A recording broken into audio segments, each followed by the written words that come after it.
You guys, the mock budgets are back. Hey y'all, so before I get this video started, let me give a quick shout out.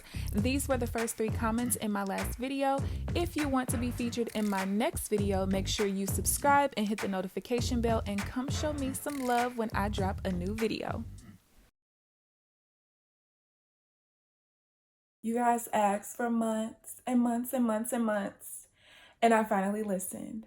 As you guys can tell by the title of this video, we are going to be doing a mock budget. I actually have not even looked at the numbers. I felt like that would be the most fair because if I look at the numbers and kind of pre-do it, then I kind of know what's going on, but I didn't want that vibe.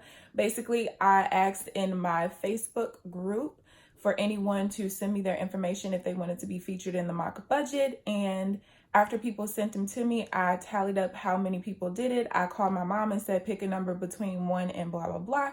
She did that, and that's how we came to be about this video. So I have printed out sheets directly from my planner. I literally just used my scanner and did that. So let's go ahead and flip on around and get this video started. What's up, you guys? It's KeAmber Vaughn, aka CoachKe, coming back to you with another video. If you are new to my channel, welcome, and if you're not new, welcome back. Be sure to hit the subscribe button and also tap the bell so that you are notified of every new video that I post. So, y'all, the mock budget is back. For those of y'all who are new to my channel, I used to do mock budgets based on my income allocation method, but at the time I did not actually show how I came to have the numbers, how my income allocation budget worked. But after I showed my method on YouTube, I just figured, what's the point of doing the mock budgets, because now I have shown you guys from the rooter to the tutor exactly how I budget. So after months and months, people have asked me and I have brought them back. So as I told you guys in the intro, I have not looked at the numbers past saying, hey, just clarifying, are these numbers completely correct? This person said yes, now we are here. So what I'm going to be doing is, did I put the extra, where did I just put all the extra papers? Y'all, how did, what? Oh, they're up here. Okay, so first we're going to do the monthly view. So I'm just going to write the fixed expenses in, where the pay dates are. Then we're going to, and like I said, I copied these directly from my planner, as y'all can see. So then we're going to do the actual budgeted part. I'm going to show you guys the weekly allocations page. So I'm going to pretend like, oh, today it's payday. This is what we'll end up doing. I'm going to use one notes sheet for the projected paycheck to paycheck budget, and then we're actually going to do the paycheck to paycheck budget for the 2 pay dates here, right? Yes, that's what we're going to do. So this video might be a little longer than what my previous videos were, but that's because I'm going a little bit more in depth, just because I want to. So you can skip past certain parts if you like. Okay, so I'm going to be doing this in blue because my black pen is going out and my other one is in a different room and I'm lazy. Okay, so this person said that they get paid every Friday. So I'm going to put the pay dates in green, and they said that their paychecks are $758.56, and they said this is a steady weekly income. So let's go ahead and write those in.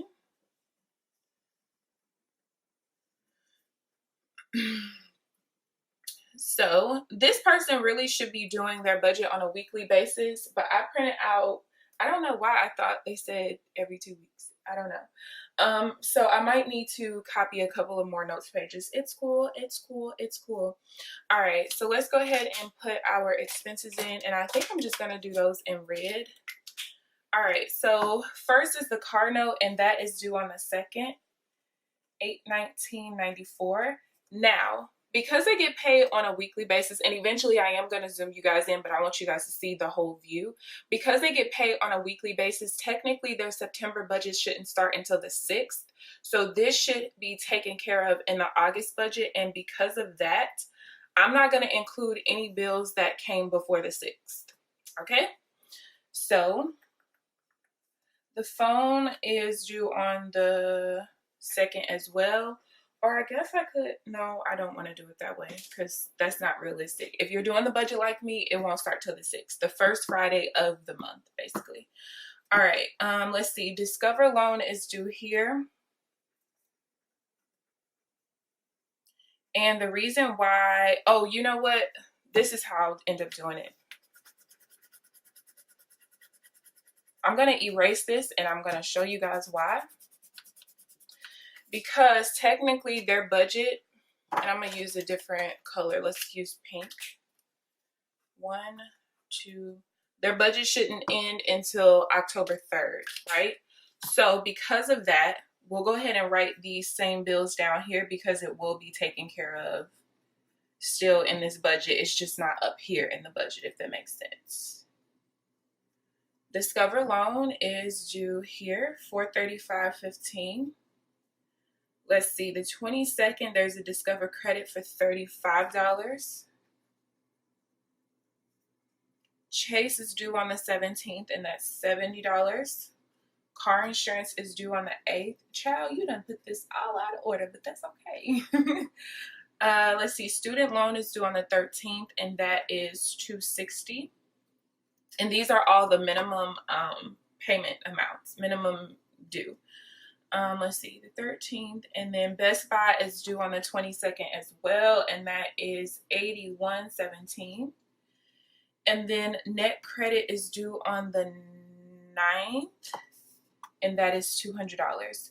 So I'm assuming that this person lives with their parents still because I don't see any rent or anything. And I did, let me see. I'm getting ready to go back to school. I'm staying on a somewhat tight budget because of that. Okay, so yeah, they're in school, so they probably are still living with their parents. Or someone that is in charge of them, right? Okay, so then they said that their variable expenses is just $100 a week, and that's for gas and groceries. And yeah, that's where we're at, you guys. Okay, so let's go ahead and transfer this information here. So I didn't even add up like the income or anything yet. So I'm going to transfer these numbers to this side of the fixed expenses part of the budget, and then I'll be right back. Okay, you guys, so I have written everything into this page here, and I am going to zoom y'all in. So we're going to go ahead and finish that off. And like I said, we'll do the weekly allocations page. I changed my mind. I'm not going to do the actual paycheck to paycheck budgets because that would mean I would need to know how much they actually spent out of their $100 a week budget in order to do like the projected and actual at the bottom like you guys see me do every week. But instead, I am still going to do the monthly paycheck to paycheck overview towards the end. That'll be probably the last thing. No, that's going to be the second to last thing because I'm going to do the weekly allocations page last. Okay. So I have written in all the bills here. So let's go ahead and add that up. And I probably need to start recording back in my living room because this chair is so high, or the table is so high that this thing is sitting on that I'm recording that I can't see the screen up there to make sure that I'm in the screen. All right, so $225 is the cell phone. We got $118.70 for car insurance, $819.94 for a car note. Now listen, honey, that something's got to happen with that. That's a lot to spend on a car, and I don't know if it's because it's a luxury car. I don't know if it's because maybe you have rolled a lot of negative equity from car to car, but that's a lot of money to spend for a car. That is like a whole mortgage, okay? And it could also be because maybe your credit is bad and so your interest rate is super high, but either way, something's got to happen. If it is because of your credit score, you need to get your credit together so that you can refinance that car loan down because that's too much. Like, you basically have to work for over a week in order for, and you're probably working 40 hours a week, I don't know. But either way, you have to work for more than a week just to pay your car note. And that's unacceptable. That's too much. Now, this Discover loan, I don't know if this is like a personal loan or it could be a mortgage. I don't know because it does say loan. I don't really know. But yeah, so your fixed expenses is $2244.96. And let me just scroll through to make sure 35.70. Yeah, that's it. Okay, so let's see. 758. 758.56 times 4. So you're at least covered. You definitely make enough money to cover this plus your variable expenses. But if you can reduce the cell phone bill as well as the car note, I think you'll be a lot better off. Okay, so the income is $3,034.24.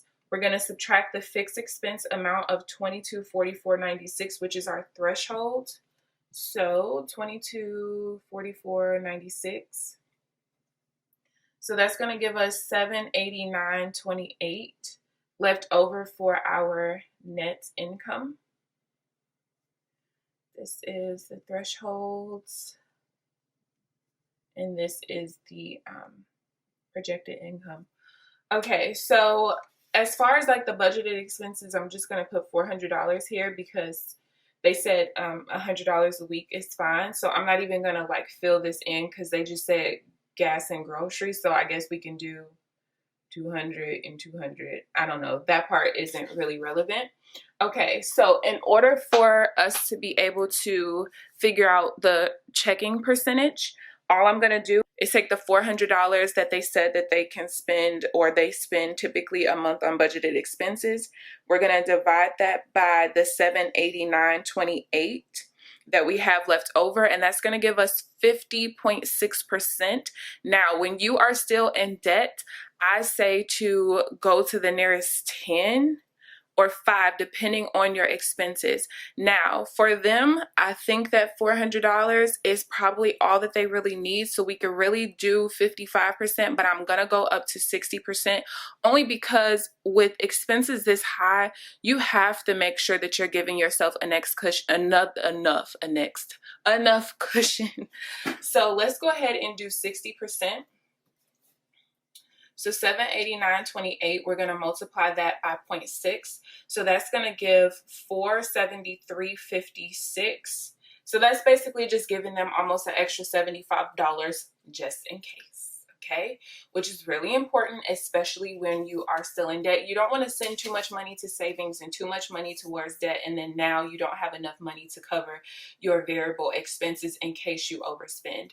So because of that, we're going to split up the last 40%, 20 and 20. For those of you all who are new to my channel, maybe you didn't see my videos from when I was still in debt, but when I was doing this budget, when I was still in debt, I still saved money while I was paying off debt, because it's really important that you do that. And if you guys hear my sister being extremely loud and rude, I'm sorry.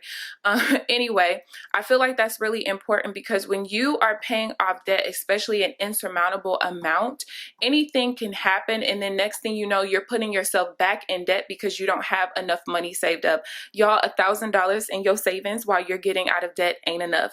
Go here on YouTube and look at all these people who end up having to go backwards and in debt for longer because, oh, we had $1,100 emergency, a $1,500 emergency. $1,000 ain't enough, okay? It's just not.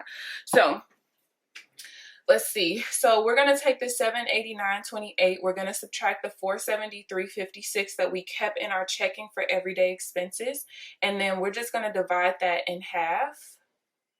And that's going to give $157.86 towards savings and $157.86 towards an extra debt payment. The reason why this is an extra debt payment is because, remember, in our fixed expenses, we already took care of our minimum payments. This is another reason why this car note got to come down. Like, there's no reason why you have $2,300 worth of fixed expenses, but you're only able to save $160. It's not okay. And at the rate of the extra payment, you're going to be in debt for a really long, I don't even know the debt balances, but just going based off of these minimum payment amounts, you're going to be in debt for an extremely long time, because this is not enough. You said you were going back to school. I don't know if you're not going to be able to work as much, and now your income is going to drop as well with that. I'm not really sure. I didn't ask those questions, but something's got to give, and it's got to come from this car note. With the with the income that you have, really your car note should be no more than like, let's say 15%, like $450. So the car note has to come down by almost half. And if you are able to do that, then you'll be able to put like $500 a month or about $600 a month towards your debt and get out of debt way, way quicker. But this is not going to be enough for you to be able to really gain steam on your debt. Okay? And that's just me being real and letting you know. Okay? All right. So now that that part is done,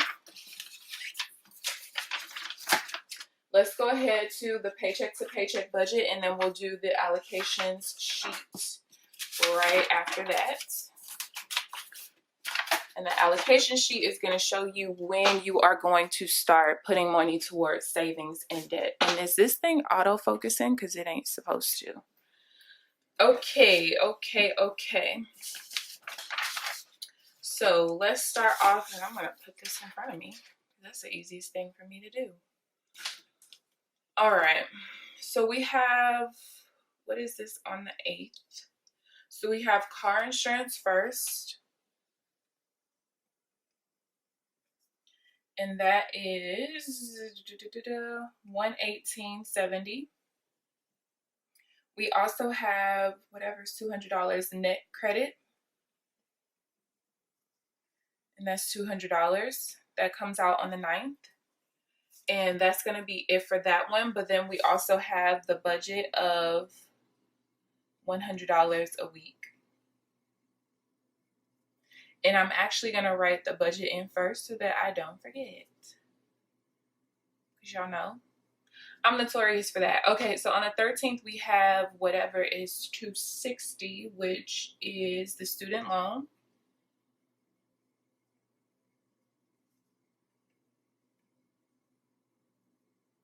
And what is $70? That's Chase. And that's going to be it for that week. So let's come down here. September 20th through the 26th. And, oh, duh. I had to put the income. Okay, so on the 22nd, we have two things. The first is Discover Credit. And that is $35. And then we also have Best Buy. And that is $81.17. And that's it for that one. So then let's do the last week, September 27th through October 3rd.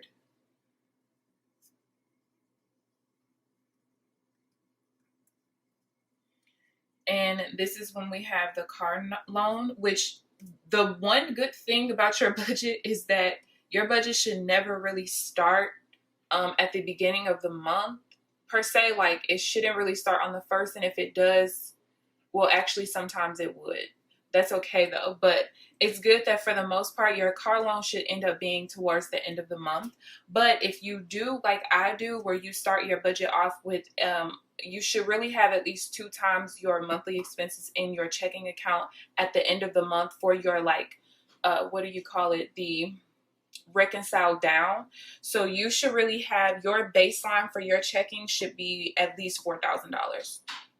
To start off, it should be $2,000, but you should work your way to $4,000. And as you pay your debts off, your starting balance should be lower. The only reason I have $4,000 in mind as my reconcile down, even though my monthly fixed expenses are only like $200 or $300, is because eventually I'm going to have bills again, you know, rent or a mortgage or whatever.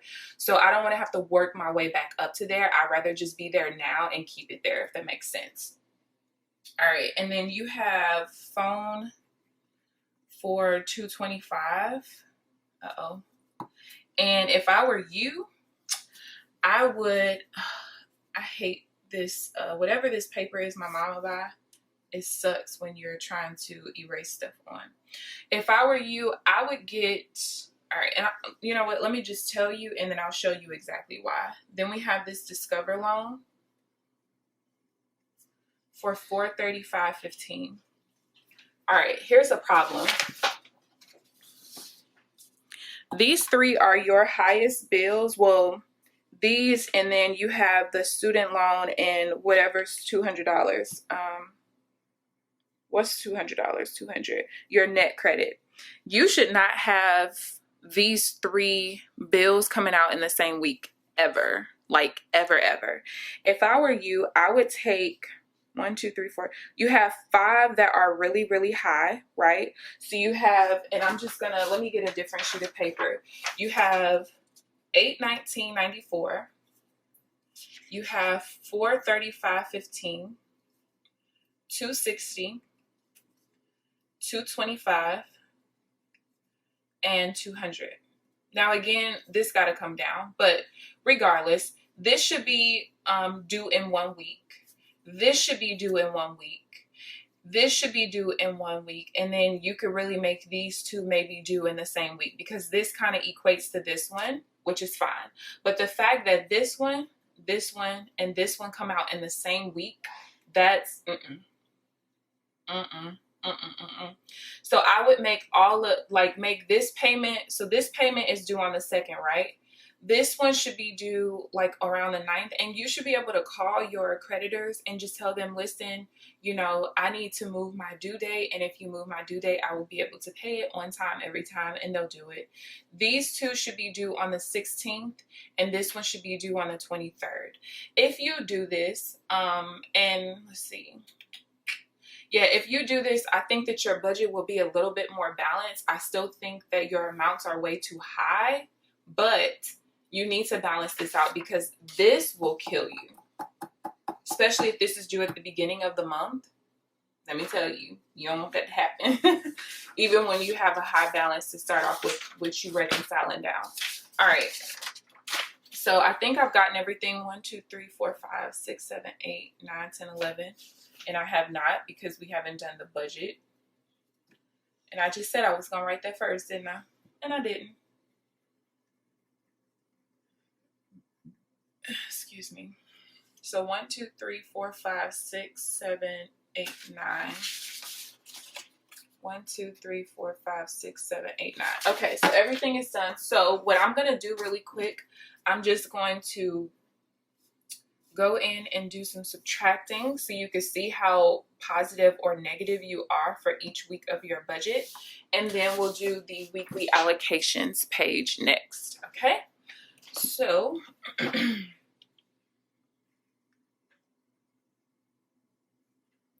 all right, $750, $856, and we're going to subtract the $118.70. So if you guys have any questions, make sure you're leaving them down below. And just understand that when I do these on a monthly basis, if I feature yours, I'm going to give you tough love, because the only way for you to be able to get to the point of financial freedom is for you to understand your money better, understand your budget, and really somebody has to, like, listen, give you the tough love and help you to hammer down. Because guess what? I might have gotten to this point, I guess you could say, a little easier than other people, because even though I still had rent and stuff, like, while I was getting out of debt, I had a pretty substantial, not even substantial, I had a decent income to be able to do it with. I think that, let me see, I got out of budget. I got out of debt last May. Yeah, I was still paying rent then. Okay, I was by myself for most of that time. So, because I had a significant other living with me for a little, like 6 months of that. But outside of that, I was paying my own rent. Okay, and let me tell y'all, getting out of debt ain't easy for everybody. It was a little easy for me, I'm not gonna lie, but that's because I was very real with myself from the beginning. Listen, before I even got on my debt-free journey, I had traded my car in because, honey, wait, is this $435.15? Yeah. I was paying $439.65, I think, for my car note. I had a brand new Malibu, and I was like, child, look, bye. Traded that in for my 2013 Volkswagen Passat, which I have still to this day, and my car note went down to $262.53, and I was happy with that. I was still a little mad because the car before my Malibu was only $175 a month, okay? I don't ever want to have another car note, y'all. I had a car note for 9 years. It was ridiculous. Okay, so you have money left over in the first week, second week, and third week, which is important because you are negative $821.53 for this last week here. So you should not be reconciling down at all at the end of the month unless, again, you have at least I wouldn't even say 2,000. I would say at least 3,000, but your goal should be 4,000 at the end of the month to reconcile down to. So basically, when you're doing your weekly allocations and at the end of the month you have money left over going into your next budget, just keep it there, and that is now your starting balance. So your starting balance will not be an easy $4,000 number. It'll be like, let's say $752.36 is your starting balance, and you're going to keep at the end of the month letting that extra money accumulate in your checking account until you get to 4,000. Then from there, at the end of the month, when your balance is higher than 4,000, you can reconcile down. When you reconcile down, if you are still in debt, which you probably will be, half of it should probably go to savings, the other half towards an extra debt payment. Or because you have been saving throughout the month, you can also instead put the entire amount past $4,000 towards your debt. It's kind of up to you. So let's go ahead and do the allocations page so you guys can see what he should be doing when he gets paid. And all right, down here. Okay, so the threshold, which is the fixed expense amount, is $2244.96. And we have a 60-20-20 split. So I'm just going to go ahead and write the income in here because it's the same every week.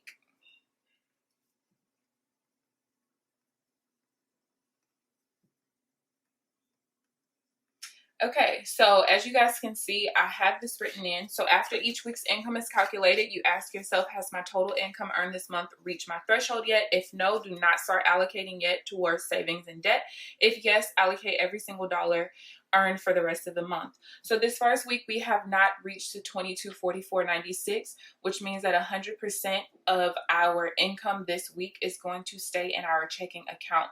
You're still going to spend your up to $100 a week for your gas and groceries. You're still going to pay your bills as they come throughout the month, but you will not put any money towards savings or debt just yet.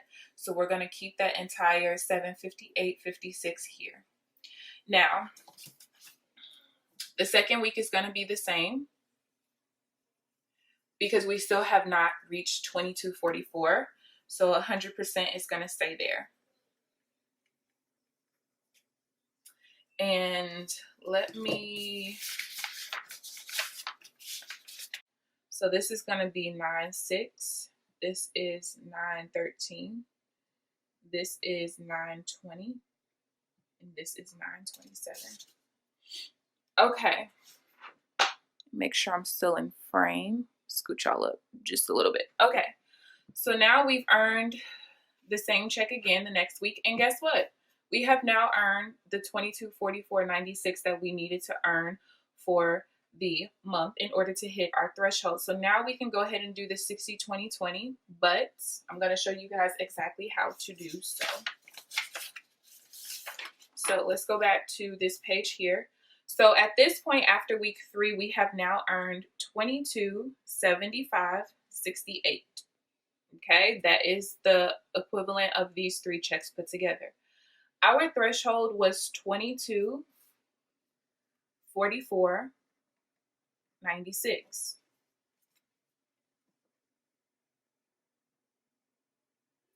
$2244.96. That means we have $30.72 left over. This is what you're going to split 60-20-20. Because at this point, we have now covered this. This is what's left over. This is what gets split. So times 60% is 1840. I'm going to do 42 because you want your, after you put money in your checking and you're splitting half and half, you want the number to end up being an even number so that this can split evenly. So that means $6.15 is going towards savings and $6.15 is going towards towards debt. Transfer this immediately. It might look like a small number, but trust me, transfer it immediately. As far as what you put towards your debt, if I were you, I would have a separate account that you, once you start allocating, you can transfer that money to. So this should be transferred towards your saving, or not savings, this one's savings. This one should be transferred to an account that you're going to keep the money in there until the end of the month. Now, when I was in debt, I would do it different sometimes. Like sometimes as soon as that number popped up, I'm calling or going into my account and making that extra debt payment. Ma'am, are you sure? Like, this is only $7.20. Absolutely put it towards that. And I want it to be principal only. Okay. That's just what I did. Other times I would just transfer this to an account and it sat there until the end of the month. And then I would just make that huge payment towards the end of the month. So it's all really up to you. So, let's see. $30.72 was what was left over, but 30.72. So that means that $727.84 stayed in the checking first, okay? Because this was our paycheck amount. This is what we had left over to split up. So we're going to also add this $18.42. So that means total what stayed in our checking is $746.26, and you might have to rewatch that part a couple of times, especially if you're not very great at math. If we add the $615 and the $615, we get our check amount. So $615, $615. Now, once you start allocating, you allocate for the rest of the month, because now you know that you've earned enough to cover your fixed expenses, okay? So week 4 is going to be the 60-20-20, but we're going to be allocating the entire amount because we've already started splitting, okay? So 758.56 times 0.6 is going to give me 455.12.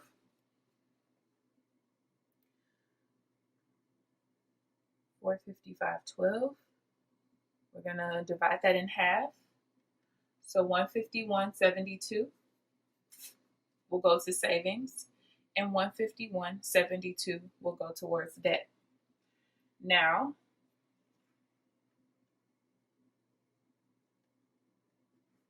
I'm just going to add up going down. 758.56, 746.26, 455.12. So we have kept $27.18.50 in our checking for not just our fixed expenses, but variable expenses as well. And you know that that part is correct, because if we take our fixed expenses here, the projected, plus the total budgeted expenses, that's only what, $26.44. So we've covered that, plus gave ourselves a little bit of cushion. And then as far as how much we put towards savings total, that's going to be $157.87. And that's also going to be our extra debt payment. And that's that. So like I said, your budget is pretty tight. And I already gave you what my recommendations would be. I'm going to try, you guys, to do this every month. I can't make any promises, but I'm definitely going to try. If you guys have any questions whatsoever, feel free to leave them down below. Please thumbs up this video. Subscribe if you haven't already. I hope you guys enjoyed the video. But other than that, I will see you guys in the next video. Y'all, I'm doing cash envelopes this month, and I'm already getting driven crazy. Yes, so stay tuned for that. Bye, you guys.